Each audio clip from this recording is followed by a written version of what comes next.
저희 마가복음을 지금 저희들 매주 한 장씩 필사를 하면서 거기서 한 본문을 택해 가지고 저희들이 살펴보고 있습니다. 벌써 9장입니다. 마가복음이 16장까지 있기 때문에 중간은 훨씬 넘어갔고 요 순서대로라면 저희들이 부활 주일에 부활 본문이 나오고 이렇게 맞춰져 있습니다. 그래서 여러분들 잘 따라와 주시면 감사드리겠습니다.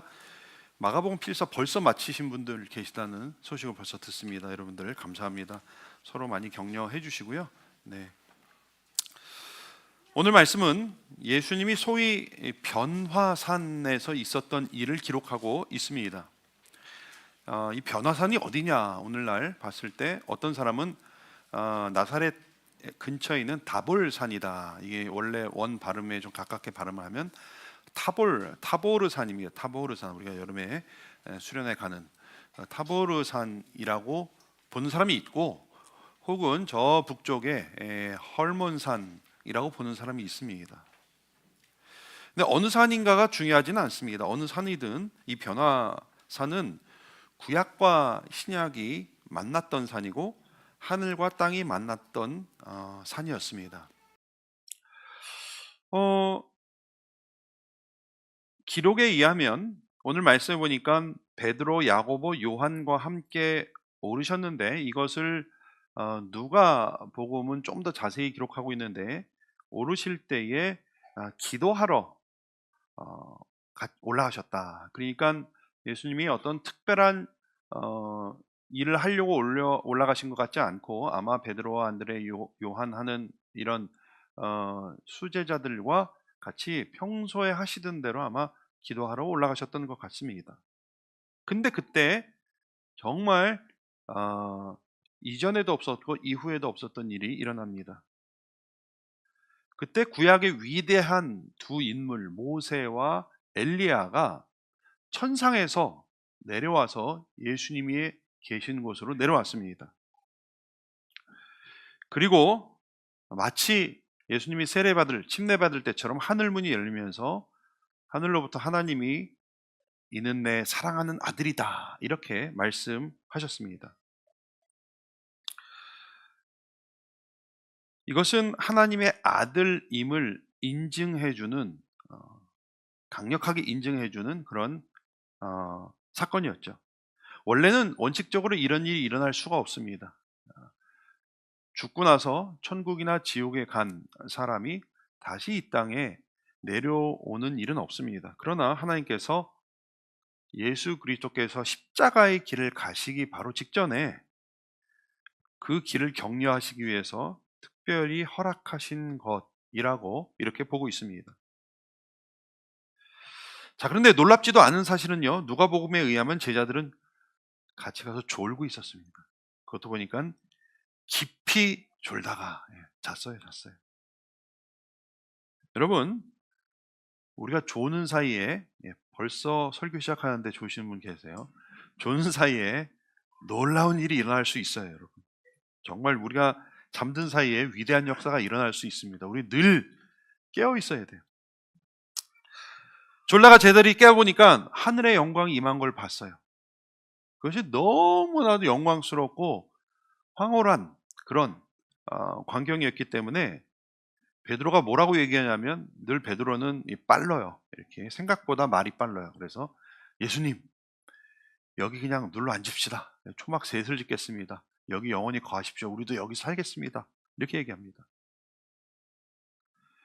얼추 읽으면 이게 베드로가 기특한 생각을 했네 하기가 쉬운데, 성경은 그렇게 긍정적으로 그리고 있지 않아요. 아예 베드로가 그렇게 말한 거에 대해서 잘 언급하지 않습니다.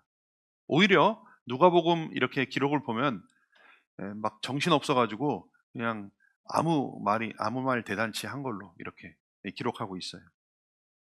예수님도 여기에 대해서 베드로야 고맙다.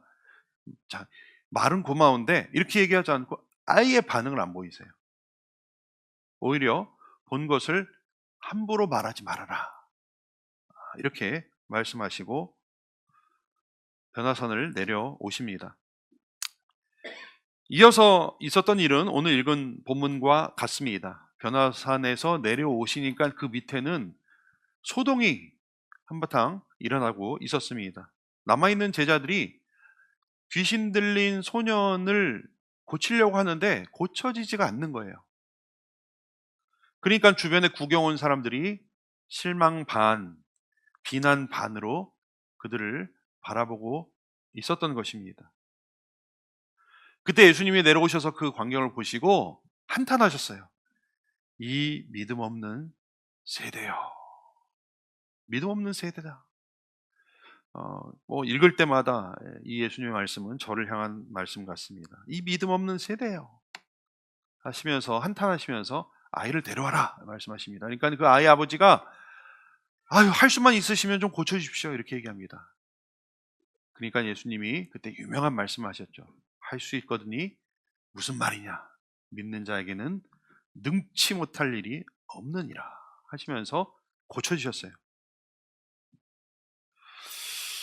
오늘 말씀에서 우리는 많은 교훈들을 찾아낼 수 있습니다. 그렇지만 오늘 우리는 말씀을 통해서 믿음이 없는 것이 무엇인지, 반대로 믿음이란 무엇인지, 진정한 믿음이 무엇인지 거기에 조금 초점을 맞춰서 살펴보려고 합니다. 믿음에 대해서 오늘 말씀은 무엇을 이야기해주고 있습니까? 첫 번째로 믿음은 현실 도피가 아니다. 믿음은 도피가 아니다. 망각이 아니다. 오히려 믿음은 매일매일 일상에서 이루어지는 역사가 믿음이라는 것을 말씀해주고 있습니다. 오늘 첫 찬양이 매일매일, 날마다. 믿음이라고 하는 것은 현실 도피나 현실을 잊기 위한 어떤 몸부림이 아니라 매일매일의 현실이다, 삶이다라는 것을 오늘 말씀은 이야기해주고 있습니다. 우리가 신앙생활하면서 하늘의 영광을 보는 것은 정말 명예로운 것이죠. 이 땅에서 하늘의 영광을 본다는 것은 정말 기적을 경험한다고 하는 것은 정말 중요한 경험이에요. 특권이에요. 그러나 그러한 경험이 다는 아닙니다. 베드로는 그렇게 영광스러운 그런 경험을 하고 나서 거기에 머물고자 했어요. 그런데 예수님의 반응은 별로 관심이 없으셨어요. 거기에 대해서. 제자들의 요청에도 불구하고 산 아래로 내려가셨어요. 그리고 오히려 그러한 경험을 다른 사람에게 말하지 말라 그러셨어요. 물론 이제 십자가와의 관련해서 말하지 말라고 하신 것이지만 여기에는 이것이 일상적인 것이 아니다라는 의미도 함축이 되어 있는 거예요. 우리는 본문을 통해서 분명히 알 수 있는 사실이 있죠. 산 아래의 현실은, 아래의 현실은, 우리의 현실은 피하거나 도망가야 되는 게 아니라는 것이. 우리가 계속 살아가야 하는 곳, 그것이 바로 산 아래의 현실이라는 것입니다. 예수님이 현실을 피하지 않으셨어요. 여러분, 산 아래 뭐가 기다리고 있었어요? 귀신 들린 아이를 제자들이 못 고치고 소동이 일어나는 그런 어찌할 수 없는 그런 일들이 일어나고 있었어요. 쩔쩔매고 있었죠. 그것이 산 아래 현실이었어요.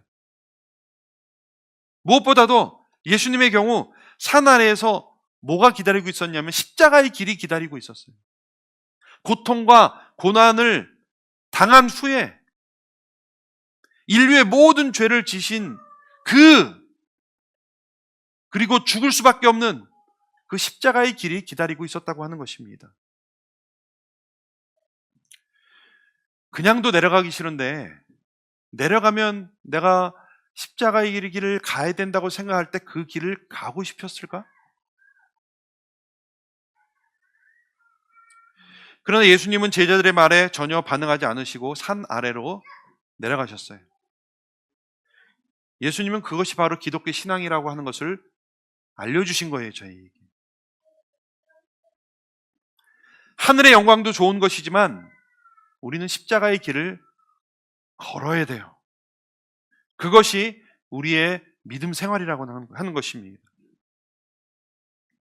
십자가의 현실에서 도피하는 것이 우리의 믿음이 아니라 십자가를 지고 가는 것이 우리의 현실이에요. 그래서 십자가를 지고 가는 그 현실이 너무 힘드니까 피하고 잊어버리려고 하고 하는 것이 믿음이 아니라, 그것이 믿음 생활이 아니라 오히려 십자가를 지고 현실을 살아가는 것이 우리 기독교 신앙이라고 하는 것입니다.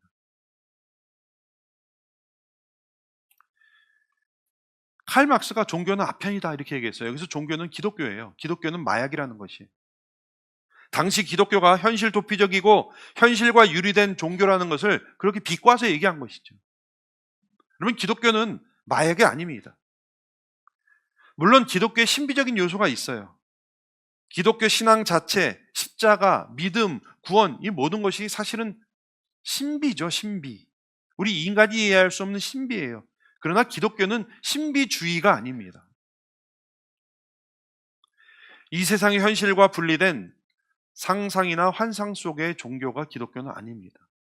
기독교는 요즘 애들 말로 레알이에요, 레알.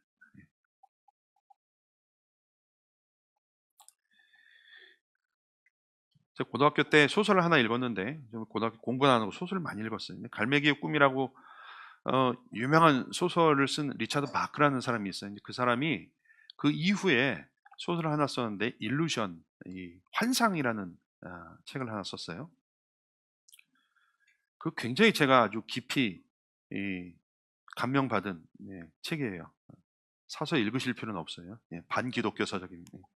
거기서 리처드 마크가 어떤 구도자랑 계속 다이얼로그를 하고 같이 모험을 하고 같이 살아가면서 대화하고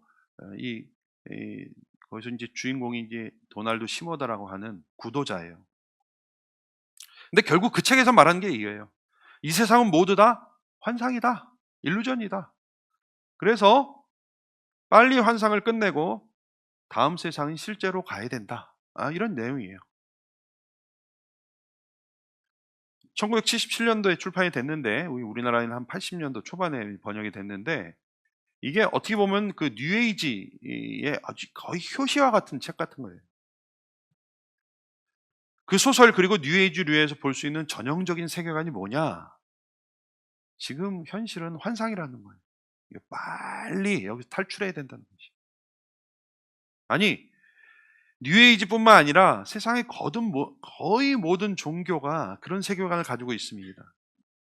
현실을 부정하고 현실을 도피하고, 그래서 다음 생에서, 다음 세상에서의 편안함을 추구하는 것, 그것이 대부분의 종교와 뉴에이지에서 말하는 것이죠. 진짜 다음 세상에 뭐가 기다리는지 모르면서 그러는 거예요. 왜냐하면 어떻게 보면 현실이 너무 힘든 거예요. 그러니까 빨리 여기서 탈출해가지고 그 다음에 진짜라고 말하는 곳으로 가야 된다. 여러분, 근데 기독교는 달라요.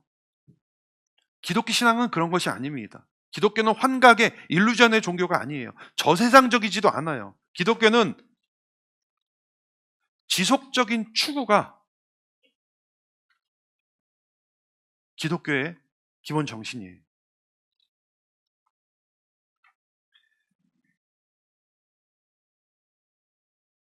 기독교는 현실이 너무 괴로우니까 빨리 천국 가야 되겠다, 이것이 아니에요. 또 반대로 현실이 너무 좋으니까 천국 필요 없다, 이것도 아니에요. 이 세상이나 저 세상이나 똑같이 거하든지 떠나든지 주를 기쁘시게 하는 자 되는 것이 우리 기독교 신앙입니다. 내가 살든지 죽든지 주를 영화롭게 하는 것이 기독교 신앙이에요. 내가 이곳에 있든지 천국에 있든지 주와 동행하면 거기가 바로 천국이다 라고 하는 것이.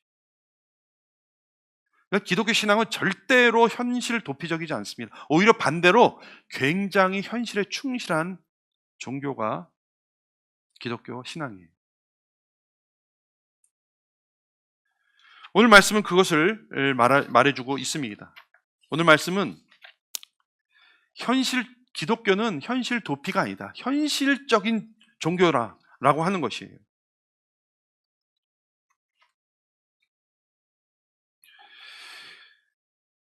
어쩌면 우리가 신앙생활하면서 굉장히 힘든 부분이 있어요. 뭐가 잘 안 돼요. 잘 안 풀려요. 어려운 점이 있어요. 아프기도 해요. 집안에 우환이 있어요. 그러나 그것을 지고 가는 것이 우리의 신앙입니다. 그 가운데서도 주님과 동행하며 주님과 함께하며 이 땅에서 우리에게 주어진 삶을 매일매일 살아나가는 것, 이것이 신앙입니다. 안 그랬으면 예수님은 그냥 변화산에 머물러 계셨을 거예요. 그러나 내려오셨어요. 산 아래 현실로 내려오셨어요. 오늘 말씀은 그것을 기억해야 된다고 하는 것입니다. 둘째로 오늘 말씀은 믿음은 뻔한 패턴의 반복이 아니다. 지속적인 추구다. 라는 사실을 말을 해주고 있어요. 오늘 제자들이 못 쫓아냈어요. 당연히 할 수 있다고 생각했어요. 근데 그렇지 못했어요. 3장과 6장에 보면 예수님이 12 제자들을 세우실 때 이미 귀신 쫓는 권세를 주셨어요. 그리고 보면 제자들이 전도하면서 귀신을 쫓아낸 경험이 이미 있어요. 아마도 미뤄보건대 귀신을 여러 번 쫓았을 거예요. 그런데 이번에는 못 쫓아냈어요.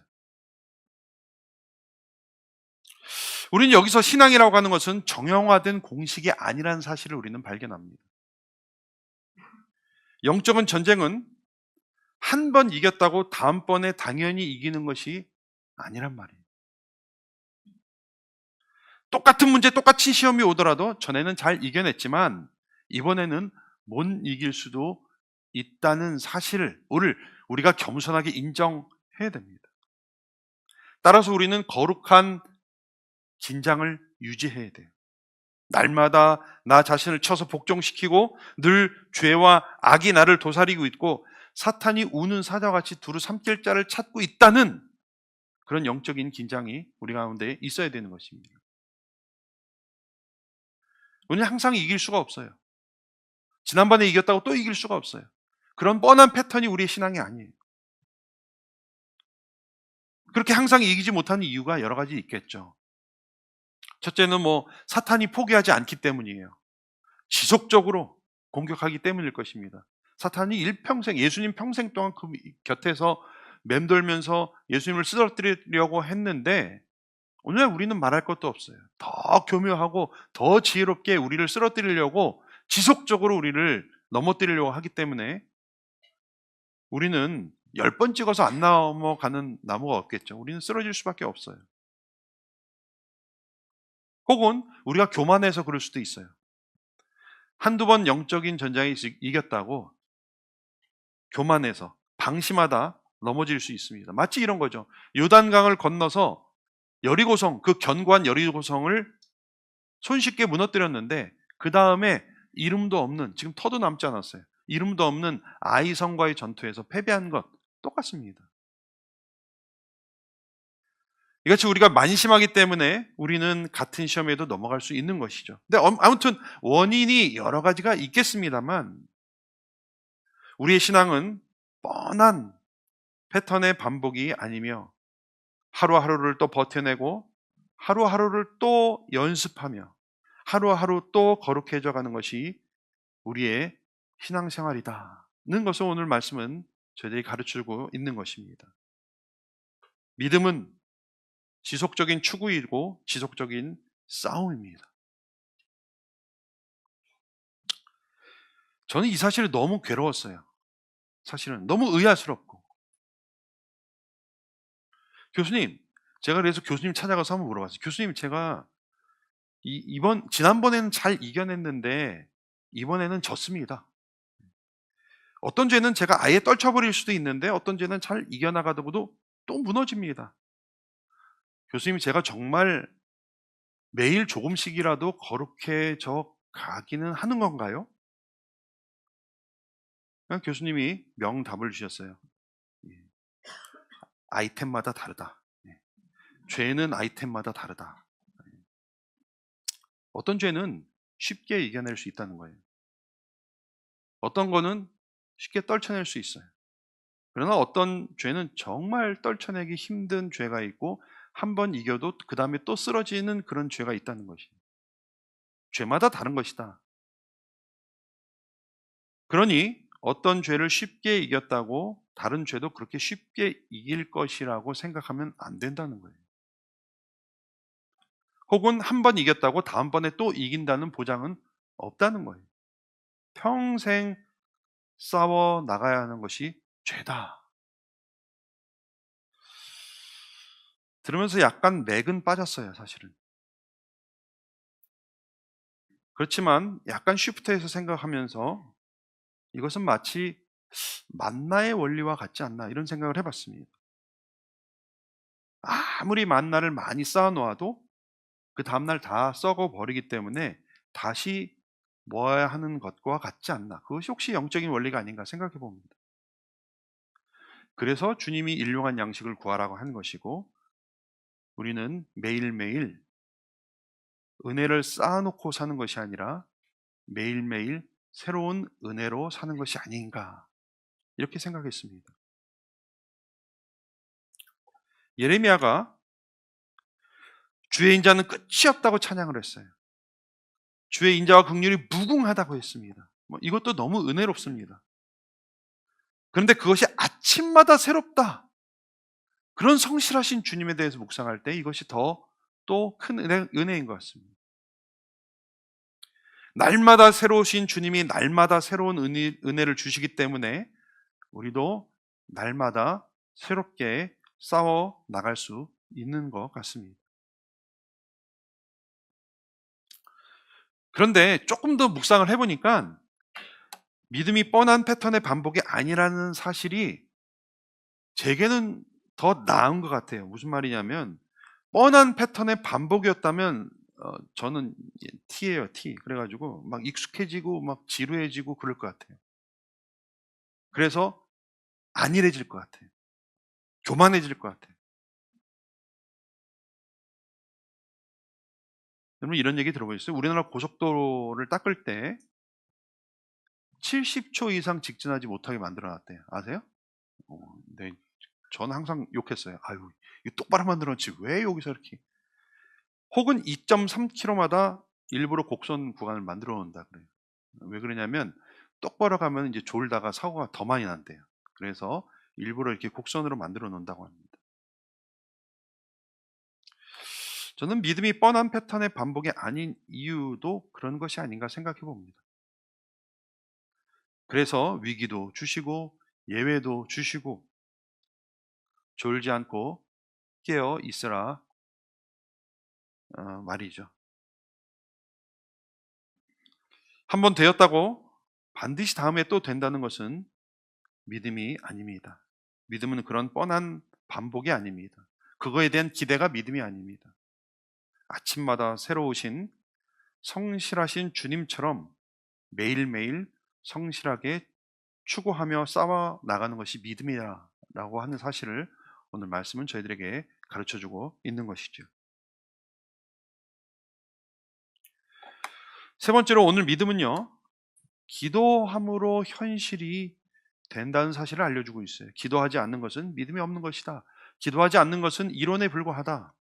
기도해야 우리의 믿음이 현실이 된다는 사실을 저희들에게 알려주고 있습니다. 오늘 제자들이 예수님께 그래서 다 끝나고 사람들 없는 데서 창피하다는 사람들이 있을 때 물어보면 그래서 다 없는데 예수님한테 물어봤어요. 예수님 왜 못 고쳤습니까? 왜 못 쫓아냈습니까? 지난번엔 됐는데 왜 안 됐죠? 여기에 대해서 예수님의 대답은 아주 심플했습니다. 제일 마지막에 읽은 본문이죠. 같이 한번 읽어볼까요? 시작. 이르시되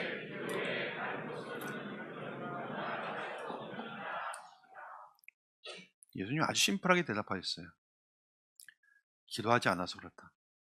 기도 외에는 이러한 종류의 귀신이 나갈 수가 없다. 이 말씀은 기도하면 무조건 쫓아낼 수 있다는 뻔한 패턴이 아니에요. 그걸 말씀하시는 게 아니죠. 다만 기도는 해야 쫓아낼 수 있다. 이렇게 말씀하시는 거죠. 아까 변화산에 올라갔을 때 제자들이 자고 있었던 것을 기록한 것은 그것을 암시하는 거죠. 제자들이 귀신을 쫓아낼 수 없었던 원인 중 하나는 뭐냐? 기도하지 않았기 때문이에요. 졸았기 때문이에요. 졸음 자체가 나쁘다는 것이 아니라 제자들은 귀신을 쫓아내는 권세를 받았어도 기도하지 않았기 때문에 힘을 쓸 수가 없었던 거예요. 기도하지 않으면 우리의 믿음은 그냥 이론입니다. 이론. 자, 오늘날 귀신을 쫓아내는 것에 상응하는 것이 살아내는 것이다. 연초에 말씀을 드렸죠. 그런데 우리가 그리스도인으로 잘 살아내지 못할 때가 많아요. 금방 넘어지고 타협하고 실수합니다. 오늘 말씀에 의하면 그렇게 기독교인으로 잘 살아내지 못하는 이유가 무엇입니까? 뭐예요? 기도하지 않기 때문이에요. 기도해야 살아낼 수 있는 것이죠. 제자들이 왜 기도 안 했을까? 아유, 예수님이랑 갔는데 기도 안 하면 조금 이상하지 않아요? 왜 기도 안 해? 뭐 여러 가지 이유가 있을 것 같아요. 뭐 피곤했을 수도 있어요. 그렇죠? 아니면 게을러서 그랬을 수도 있어요. 예. 사실은 가만히 보면 기도 안 하는 이유 중에 하나는 게으름입니다. 게으름. 아우, 내가 뭐 게을러요? 이렇게 생각할지 모르겠는데 그 이면을 막 파고 들어가면 기도 안 하는 이유는 게으름이에요. 혹은 뭐 기도에 대해서 잘 몰라서 그랬을 수도 있어요. 혹은 유대인들의 당시의 기도는 굉장히 형식적이고 의무적이었거든요. 그랬기 때문에 큰 감흥이 없어서 기도를 안 했을 수도 있습니다. 그런데 저는 좀 다른 이야기로 넘어갑니다만 의무적인 기도 좀 필요한 것 같습니다. 예. 유대인들이 아무리 형식적으로 의무적으로 그렇게 기도했다고 해도 그런 것도 저희들한테 필요한 것 같아요. 다만 저는 의무적인 기도라고 하기보다는 의지적인 기도라고 이름을 붙이고 싶습니다. 기도에는 좀 의지가 필요합니다. 억지로라도 기도의 자리로 나가는 것이 필요합니다. 저도 보면요, 무릎 꿇는 것이 힘들지 일단 꿇으면 계속 기도하게 되죠. 일단 기도를 시작하면 기도가 그렇게 좋은데 거기까지 가는 게 굉장히 힘들 때가 있어요. 그때 의지적인 기도, 의무감에서라도 나가는 기도가 필요한 것 같습니다. 혹은 기도가 너무 뻔해서 하다가 스스로 이게 맞나? 이렇게 기도하는 건 맨날 똑같은 기도하는 거 맞나? 이렇게 생각할 수도 있죠. 지난 주간에도 어떤 집사님 오셔서 교제를 하면서 이런 비슷한 말씀을 나눴어요.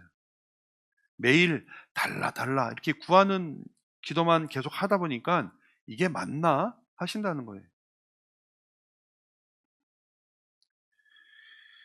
마침 제가 최근에 읽고 있는 책이 있는데 이런 책이 있어요. 오늘부터 다시 기도라는 책입니다. 굉장히 얇아요. 이거는 꼭 사보세요.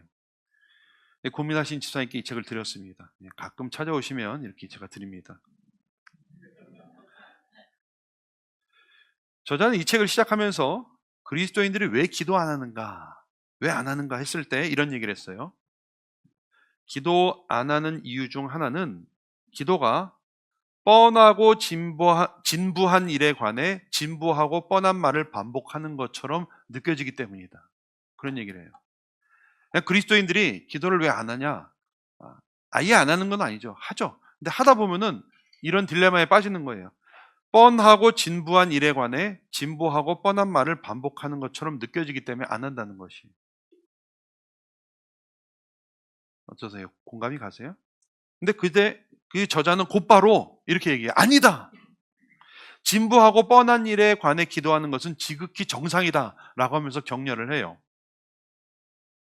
진부하고 뻔한 일에 관해 기도하는 것은 문제가 아니라 진부하고 뻔하게 기도하니까 스스로 지루하다고 느끼는 것이라고 진단을 합니다. 그러면서 저자는 제시하는 실제적인 조언이 있는데 말씀으로 기도하라는 거예요. 말씀으로. 저자는 특히 시편을 예로 들고 있는데 말씀을 읽고 그 말씀을 가지고 기도하라는 것이. 말씀으로 기도하는 건 아주 실제적이고도 적용하기 좋은 조언인 것 같습니다. 우리가 모든 주제에 대해서 다 기도할 수 없어요. 그렇게 하려면 하루도 모자라요. 기도할 게 얼마나 많은지 저도 이제 요일을 나눠서 기도를 하는데 그렇게 해도 빼먹는 기도가 꼭 있더라고요. 다만 적어도 우리는 경건의 시간을 갖고 혹은 통독을 하면서 읽은 말씀을 가지고 그 말씀이 짚어주는 대로 기도할 수는 최소한 있는 것 같아요. 어쩌면 많은 기도보다 오히려 이런 집약적인 기도가 더 좋은 게 아닌가 생각해 봅니다. 아무튼 앞서 우리의 신앙은 현실 도피적이거나 저세상적이 아니라고 말씀을 드렸는데 기도와 관련해 이렇게 말씀드릴 수 있는 것 같아요. 기도는 하늘의 영광과 땅의 현실을 잇는 끈이다. 이렇게 말씀드릴 수 있을 것 같아요. 우리가 믿는 보이지 않는 것이 우리 삶의 실제가 되게 하는 도구가 기도다. 그래서 기도할 때 뜻이 하늘에서 이루어진 것처럼 이 땅에서 이루어지는 것이다. 이렇게 말씀드릴 수 있을 것입니다. 오늘 기도는요, 기도 외에는 이런 유가 나가지 못한다 하시는 말씀. 이건 단순히 기도가 귀신을 쫓아낸다는 말이 아니라 그것을 넘어서 기도해야 믿음이 현실이 된다는 말씀으로 받고 아멘 하시는 저와 여러분들 되시길 주님의 이름으로 축원합니다. 오늘 세 가지 살펴봤습니다. 믿음은 도피가 아니다. 현실이다. 믿음 역시 어떤 뻔한 패턴의 반복이 아니다. 지속적인 추구이다. 믿음은 기도하지 않으면 이론이다. 기도로 현실이 된다. 이 세 가지를 살펴봤습니다. 오늘 말씀을 생각하시면서 피하지 마시고 오히려 기도함으로 매일매일 살아내시는 저와 여러분들 되시길 주님의 이름으로 축원합니다. 기도하면 그렇게 될 줄로 믿습니다. 기도드리겠습니다. 하나님, 우리들에게 현실을 주셨습니다.